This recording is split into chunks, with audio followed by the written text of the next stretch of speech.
Yo tout le monde, c'est Suisse Motoboy, j'espère que vous allez bien. Aujourd'hui, essai en plein hiver.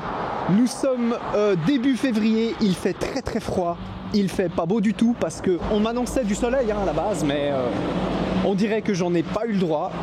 Et on va faire un petit essai exceptionnel, hein. En général j'en fais pas l'hiver, mais là le garage GCO Motors m'a proposé d'essayer une de leurs 125, la Benelli BN 125.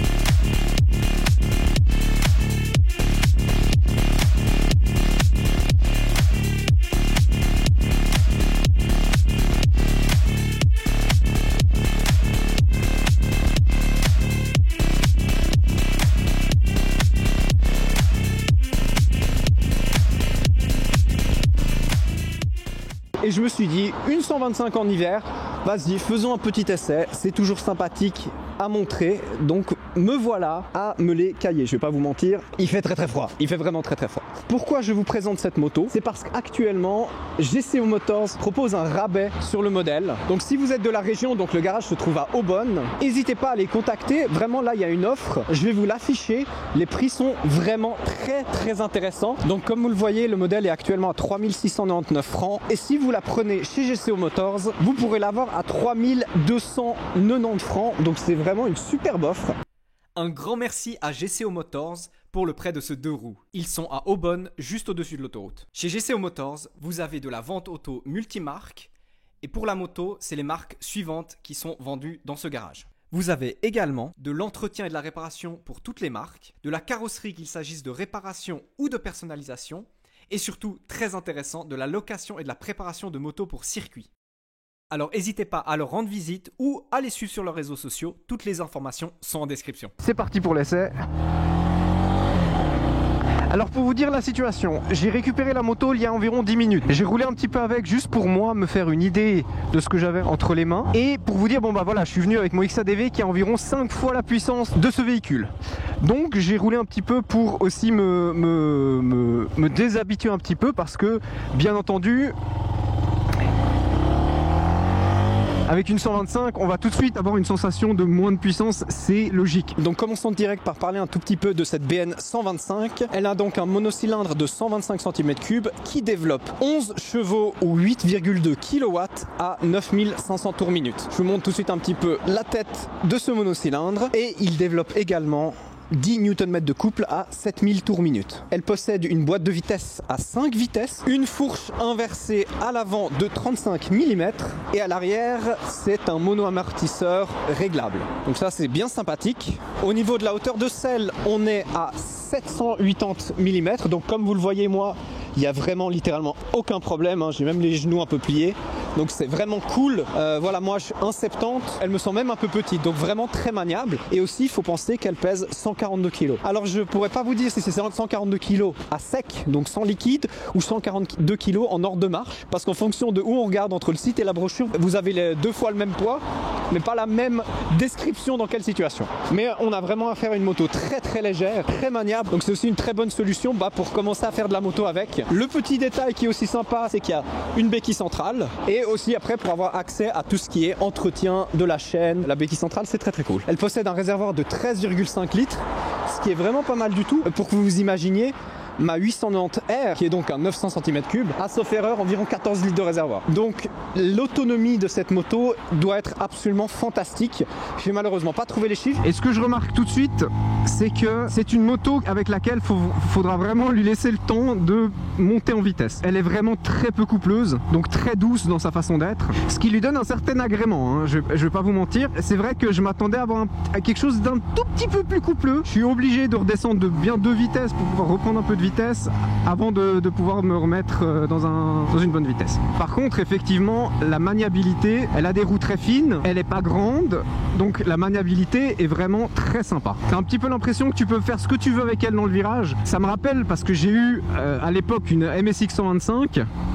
Là je suis en train de monter, il faut être patient. Il faut être patient, la puissance vient petit à petit mais il faut lui laisser le temps de monter. C'est la même chose avec la MSX 125. En termes de moto de manière générale, on a affaire par rapport à la concurrence entre guillemets des 125, on a affaire à une moto un peu moins puissante que la moyenne des 125. C'est-à-dire qu'elle est si on regarde vraiment juste les chiffres, elle est plus puissante que la MSX 125 par exemple de chez Honda. Par contre, par rapport à la plupart des 125, par exemple la Z125 chez Kawasaki, la MT 125 chez Yamaha, pour en nommer que deux, et ben effectivement on a quelques chevaux de moins. Celle-ci va tourner à 11 chevaux, là où la Kawasaki, la Yamaha vont être à 15 chevaux. C'est pas énorme, mais ça peut quand même faire une petite différence. De manière générale, sinon au niveau des tours minutes, on est assez similaire par rapport aux autres motos, sauf que bah, elle n'en aura que 11 de chevaux à son max de tours minutes, là où une autre moto, elle en aura 15. Donc voilà, c'est là où ça va se jouer.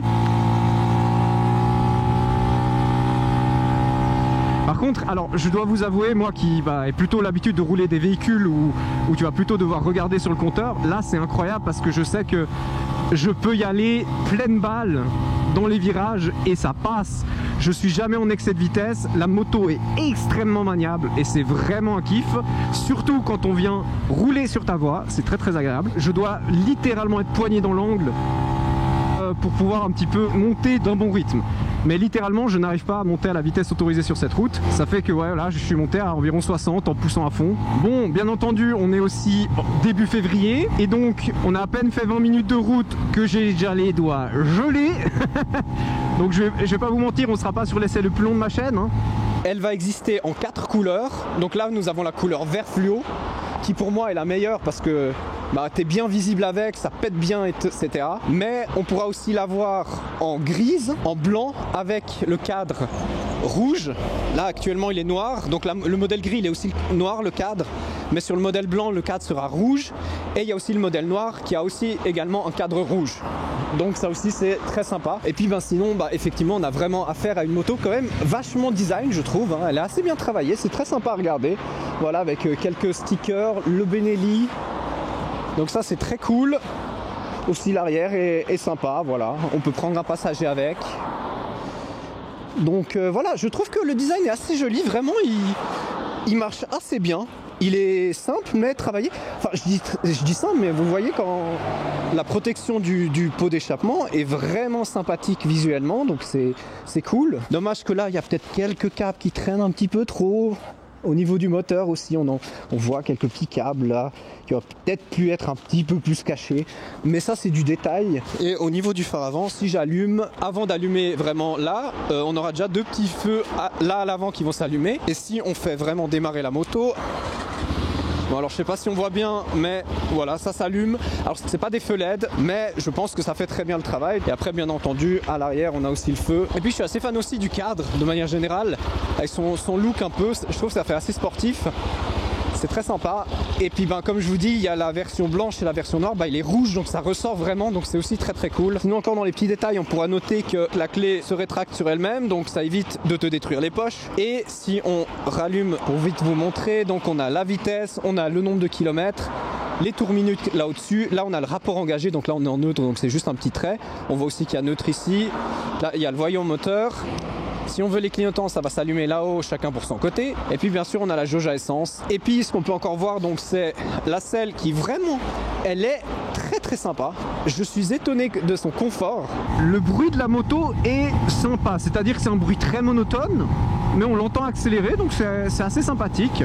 Et puis au niveau de la position, je suis vachement à l'aise. C'est-à-dire que moi, avec mes 1,70, la moto est assez petite, a un petit gabarit, donc moi je me sens presque un peu grand sur cette moto. J'ai les jambes assez bien posées contre le réservoir. Je pense que pour les personnes de très grande taille, c'est peut-être pas la meilleure des motos. Par contre, effectivement, 1,70, c'est picobello, vraiment, on se sent vraiment à l'aise. Je pense pour les personnes qui sont un peu plus petits qu'1,70, 1,60 ou comme ça, il n'y a pas de souci aussi, vous allez vraiment avoir une moto bien adaptée à votre taille. Et puis la selle, je suis étonné, mais on dirait que la selle te fait un câlin aux fesses. Voilà, en tout cas, moi, vraiment, mes fesses sont calées dedans et je suis bien. c'est vraiment cool. Parfois tu as des trucs un peu, des selles un peu dures. Elle n'est pas spécialement molle, mais c'est pas non plus un caillou comme tu peux l'avoir sur certaines motos où ils te mettent parfois une planche en bois. Donc ça c'est très cool aussi. Les suspensions, alors les suspensions sont, parce que là je suis sur une route qui est un petit peu bosselée, on ressent assez bien les bosses et tout ça. C'est vrai que ça aurait pu être un tout petit peu plus mou, un peu plus confort, mais ça me choque pas. Les petits modèles en général, ils ont quand même tendance à mettre des suspensions un peu dures parce que c'est vite arrivé qu'on a envie quand on est jeune ou comme ça de mettre un petit coup de gaz et d'y aller un peu à fond dans les virages, et pour ça il faut quand même avoir un petit peu de fermeté au niveau des suspensions. Après voilà, là je suis littéralement en manque de puissance quand il faut repartir comme ça. En plus je suis resté en 4ème donc ça aide pas du tout. Mais elle vient quand même, elle vient, faut lui laisser le temps. Après bon voilà, c'est un roadster, la prise d'air et prend tout dans la figure, donc effectivement quand il fait entre 1 et 5 degrés, ça picote un petit peu en hiver, hein, ça on va pas se mentir. Mais on va vraiment se dire pour ma taille, mon gabarit si on peut dire, et ben elle est assez bien proportionnée, c'est assez agréable, c'est vraiment agréable. On va freiner un coup. Et partir sur le petit chemin. Alors j'aurais pu essayer d'aller me foutre quelque part en ville parce que l'un des gros potentiels de cette moto c'est aussi sa maniabilité. Elle est légère, elle est maniable, elle peut bien se faufiler, donc c'est un des trucs qui pourrait vous intéresser sur cette moto. C'est d'avoir en fait juste simplement une moto qui soit agile, maniable, simple à conduire pour pouvoir vous déplacer dans des zones citadines où voilà il y a beaucoup de trafic, de circulation et que potentiellement parfois il faudra faire un petit peu d'interfile pour pouvoir avancer de manière un petit peu efficace. Et pour ça cette moto est très bien aussi, elle est vraiment maniable, donc c'est très très cool. Je vois aussi que là en lâchant le guidon il a l'air d'être assez, je vais refaire un petit essai dans la ligne droite. J'ai l'impression qu'on a affaire à un guidon, une moto plutôt bien équilibrée où il n'y a pas de tremblement si on venait à lâcher le guidon 2 secondes. Non, non, elle est vraiment bien stabilisée, c'est très très cool. Ça se roule très bien. J'aime bien faire cet essai dans l'idée de ne lâcher pas les mains, logique. Mais j'ai déjà roulé des motos où si, juste après une accélération, tu lâches le guidon, elle commence à guidonner. Vous avez peut-être, vous, une sensation que je roule très lentement. C'est que malheureusement, je prends avec mes habitudes de plus gros cylindrée et que j'ai tendance à beaucoup trop vite monter les vitesses. Je vais pas pouvoir le changer pendant la vidéo, donc j'ai tendance à être encore moins bien en accélération que ce que la moto peut quand même donner. Ça c'est vraiment parce que voilà, sur les plus gros modèles bah, tu as plus vite tendance à mettre une vitesse en plus, alors que là bah, il faudrait quand même rester dans la vitesse en dessous pour pouvoir ressortir rapidement de son virage ou pouvoir accélérer rapidement. La vitesse max elle va se situer aux alentours je pense des 110 km/h, donc un peu comme la MSX 125 à l'époque. Alors bon, il faut potentiellement une pente en sa faveur, enfin voilà, en montant tu oublies, mais ça veut aussi dire que l'autoroute, bof quoi, hein. Pensez-y, l'autoroute c'est peut-être pas la meilleure des choses à faire avec cette moto, voire même je vous le déconseille. De manière générale avec une 125 je vous déconseille l'autoroute, hein. Mais je dois vraiment dire qu'on a une petite moto fort agréable, hein. Au fur et à mesure où je m'y habitue, je prends vraiment un plaisir à rouler avec. C'est une moto qui est maniable, c'est une moto qui est légère, elle a peut-être un tout chouïa de manque de peps un petit peu pour réaccélérer, mais vous lui laissez le temps de réaccélérer et vous verrez elle est là, elle répond. Au niveau des freinages aussi, je trouve, alors pour le freinage nous avons donc à l'avant un monodisque de 260 avec un étrier 3 pistons et à l'arrière monodisque de 220 mm avec étrier 2 pistons. Ça freine suffisamment, ça vous permet de bien vous arrêter. Voilà, et je trouve que pour l'instant mes freinages étaient assez en confiance dessus, donc ça c'est aussi assez cool. Et surtout c'est un freinage pas trop dur non plus, c'est-à-dire que je freine à 2 doigts et ça gêne pas non plus spécialement. Franchement comme petite moto pratique, pour surtout une utilisation en ville aussi, ça peut vraiment être un bon petit truc, hein. Efficace, elle consomme peu d'essence, elle a quand même un bon réservoir.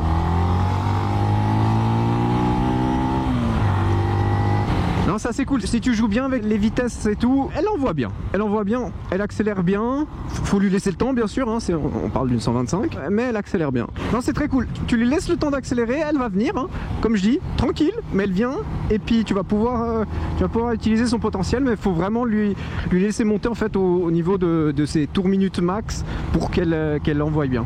Hop là, direction Ikea.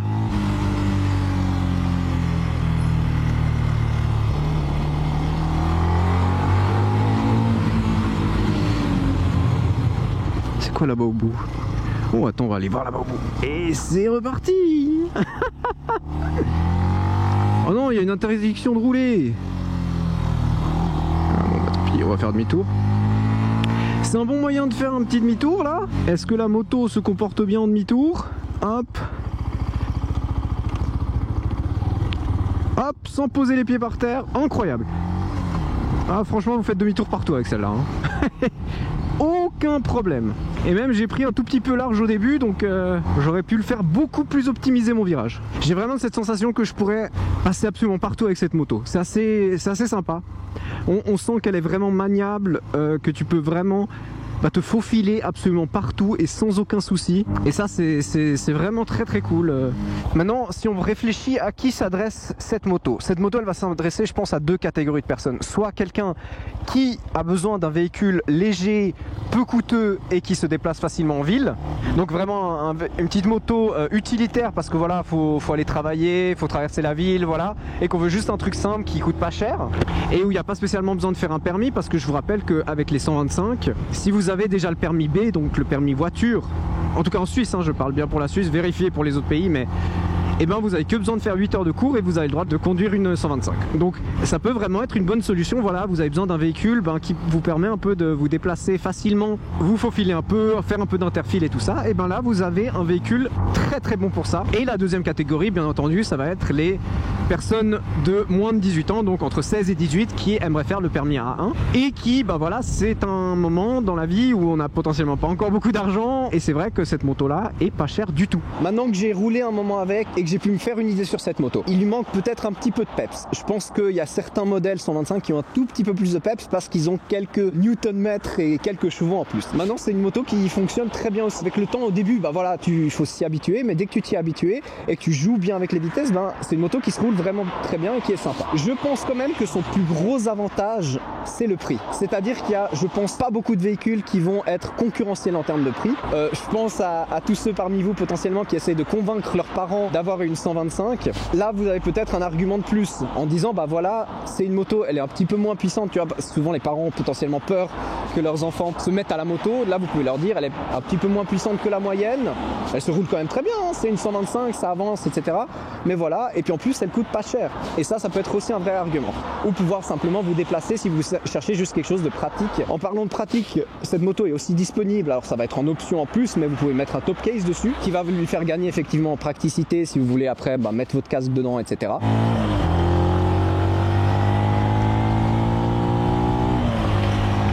Là, avec le temps, vraiment, je commence à bien utiliser la moto, c'est-à-dire à la laisser monter en puissance. Et c'est vrai qu'elle est de plus en plus, en tout cas j'ai de plus en plus la sensation qu'en fait elle a quand même un petit peu de potentiel, tu vois, en termes d'accélération. Il faut vraiment jouer avec les vitesses, bien la laisser monter et tout. C'est vrai que c'est des choses quand on roule tranquillement, etc. avec des plus grosses motos, on a tendance un petit peu à zapper. Je tiens encore à dire, la selle, franchement, j'ai déjà testé des modèles A2 et tout. Au bout de 30 minutes, t'en as marre d'être assis dessus. Là, franchement, je suis picobello. C'est vraiment, la selle est bonne. T'es bien assis. Donc c'est vraiment, vraiment cool. Je pense que c'est une moto qui est bien faite, qui est bien née, qui est effectivement un petit peu moins puissante que les concurrentes les plus connues du marché. Mais ça en reste pas que c'est une très bonne moto. Et surtout, c'est une moto qui est beaucoup, beaucoup moins chère. Il est vrai que vous allez me dire, mais pourquoi pas prendre une MT125 ou une Z125 d'occasion? On pourrait trouver sûrement des prix assez similaires, mais avec un peu de kilomètres. Alors oui, c'est tout à fait une solution, mais effectivement, il y a quand même ce risque, c'est que les 125, elles sont pas du tout faites pour aller sur l'autoroute. En tout cas, les modèles d'aujourd'hui, les modèles de ces dernières années, faut vous imaginer que la moto, si vous êtes sur l'autoroute, vous êtes à pleine balle. C'est-à-dire que pendant toute la durée où vous êtes sur l'autoroute, ces motos, elles sont capables de rouler à ces vitesses-là, mais elles sont pas spécialement capables de le faire pendant 10, 15, 20, 25 minutes, et ça pendant des mois, tous les jours d'affilée, ou peu importe combien de temps vous prenez. Il se peut qu'il se passe rien, mais il se peut aussi qu'il y ait une casse moteur. Je vous avertis là-dessus parce que je connais quelqu'un qui avait acheté une Kawasaki Z125 d'occasion et qui a fait 20 km avec et qui a eu une casse moteur. Et après, plus de moto pendant plusieurs mois, de la réparation et tout. Alors les garagistes, ils avaient pu regarder avec la marque pour avoir encore le droit à la garantie. Mais il faut quand même dire que c'est passé à ça que la personne ait acheté une moto pour la foutre à la casse ou payer un deuxième fois le prix pour la réparation du moteur. Et c'est un point qu'il faut un peu se méfier quand vous voulez acheter une 125, c'est être bien sûr que le propriétaire précédent l'est pas mal utilisé. Et effectivement, les 125 actuellement, si tu prends l'autoroute avec, tu risques vraiment de les abîmer et d'amener peut-être à une casse moteur. Donc c'est vrai qu'on peut se dire que ça peut être intéressant pour votre première moto et être sûr de ne pas avoir de soucis, potentiellement de vous dire je prends ce modèle là, il coûte 3600 francs, le prix d'une potentielle occasion d'une autre marque, mais au moins je suis sûr, là elle est neuve, j'ai les 3 ans de garantie qui vont avec. S'il y a une casse moteur ou un truc comme ça, de toute façon ça tombe dans la garantie, donc c'est pas mon problème. Et surtout, ben voilà, vous prenez pas de risque de potentiellement acheter un modèle qui a déjà souffert un petit peu et qui potentiellement risque de vous claquer entre les doigts dès que vous commencerez à l'utiliser vous. En tout cas, renseignez-vous bien si vous voulez acheter une 125 d'occasion, si le propriétaire précédent allait sur l'autoroute. Si vous dit ah ouais, moi je faisais souvent de l'autoroute avec et tout, j'aurais tendance à vous dire évitez après cette moto là parce qu'il y a un risque un peu plus élevé que vous ayez rapidement un souci avec. Donc voilà, c'était un petit peu ma partie conseil si vous achetez une 125, et voilà, bah pourquoi pas vous dire bah je prends celle-ci neuve, ça va me coûter le prix d'une occasion mais je l'aurai neuve, donc je suis sûr que personne n'a détruit le moteur sur l'autoroute avant, ou effectivement vous êtes déjà plus âgé, vous voulez juste un modèle qui vous permet de vous déplacer facilement et de manière confortable en ville, et bien avec ça vous pourrez le faire exactement sans souci. Voilà, vous avez une moto qui est légère, qui est maniable, qui vous permettra de vous déplacer facilement, de vous faufiler si c'est nécessaire, et surtout avec laquelle vous consommerez très peu d'essence, donc ça aussi c'est méga agréable. Et puis bien entendu, bah, si vous avez le permis voiture déjà, avec 8 heures de cours, vous pouvez la conduire sans avoir besoin de repasser un permis, donc c'est aussi très intéressant. Je pense qu'avec ça je vous ai tout dit. J'espère que cette vidéo vous aura plu, cette vidéo d'hiver où je me suis littéralement caillé. L'essai a été un peu plus court en termes de vraiment conduite parce que il fait trop froid pour ça, mais je me disais voilà, un petit essai 125 comme ça en hiver, ça passe. N'hésitez pas à laisser un petit commentaire, à vous abonner, à partager, à liker, ça m'aide énormément. Encore un grand merci à GCO Motors. N'oubliez pas qu'ils ont leur offre. Et puis sur ce, je vous dis ciao.